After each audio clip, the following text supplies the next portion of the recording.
independence, being able to say, I can do it. I'm a 29-year-old woman that is currently living with her parents and her older sister, and I just want to figure out who I am. Yeah, I might have, mental health issues, but for someone to say, we've got this house for you, it's fundamental, but also it kind of gives you that warm fuzzy feeling that someone actually does care. Well, since I became chair of the Housing Authority in 2018, the world has dramatically changed, and for the better from a housing point of view. So we've produced the 10-year housing strategy that set an ambitious total in terms of growth of housing, and that's to be achieved by everyone, and the community housing sector in particular has a huge role to play in a vibrant future. The sector is no longer a cottage industry. It is a sector that has not only millions of dollars but billions of dollars invested. And this is the perfect opportunity within the sector to partner not only with the South Australian Housing Authority but also private investment, but also consider a partnership within itself. Form the conversation around the opportunities that the community housing sector has in delivering a stronger future in partnership with the South Australian Housing Authority. So the value of these workshops is about bringing the sector together, and that's the community housing sector in the first instance. For the community housing sector to drive opportunity to support the South Australian Housing Authorities and the state strategy to combat not only homelessness but more housing options and opportunities within the sector.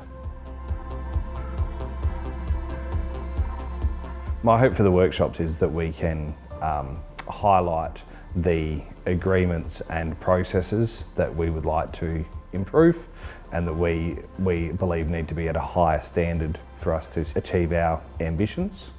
And I'd like us to look at how, through a governance lens and prism, we could raise the bar in our industry presence, which has an obvious on-flow to advocacy. I'm really looking forward to engaging with the community housing sector in developing a collective understanding of what do we mean by specialised housing and who's doing what. So knowing who's providing mental health housing, who's doing SDA, domestic violence housing. So getting that picture of what does that part of the sector actually look like.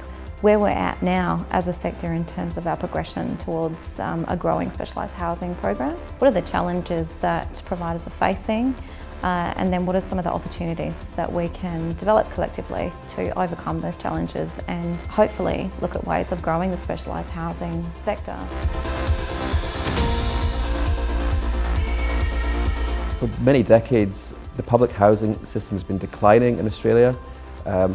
At the same time, the community housing sector has been growing, but not at the same rate. And so there is a growing number of unmet housing needs in Australia.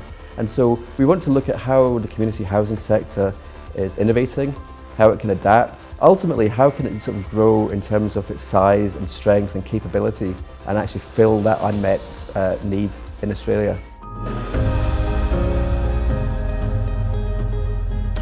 In an architecture and design perspective, I guess the design outcome shouldn't be confused with design principles.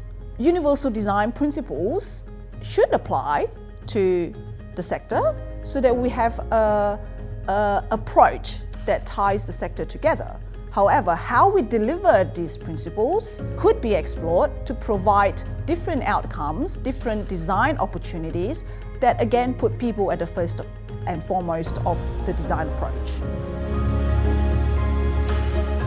Ever since I was really little, I always saw my house to be sort of like a cottage type thing because it kind of represents this security, this warmth, this safety.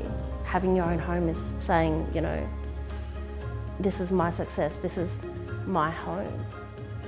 And being able to experience that would be overwhelming but in the most positive way ever.